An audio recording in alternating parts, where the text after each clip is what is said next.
Ito, affected daw si Chris Bernal tuwing may matatanggal na hopeful sa Starstruck. Kamusta naman kaya ang pagganap ni Chris sa matinding role niya sa seryeng Little Nanay? Makichika kay Katatibayan. Mentally challenged na ina ang gagampanan ni Chris Bernal sa pinakabagong GMA soap na Little Nanay. Ang kanya anak ay gagampanan naman ng child star na si Chloe Malayao na hinangaan noon sa pagganap bilang si Eliza sa Yagit.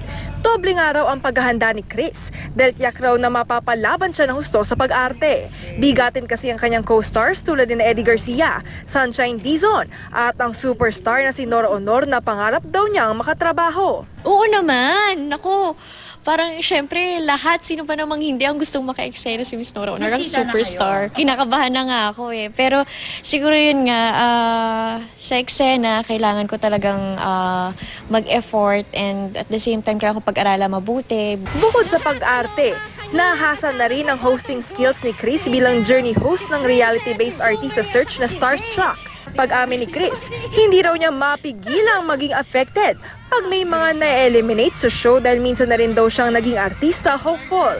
And actually, nagugulat na lang din ako, tapos gusto ko talagang pigilan. As in, sabi ko hindi ako iiyak kasi ayoko makaagaw ng moment. Kasi pag umiyak ako, baka mamaya.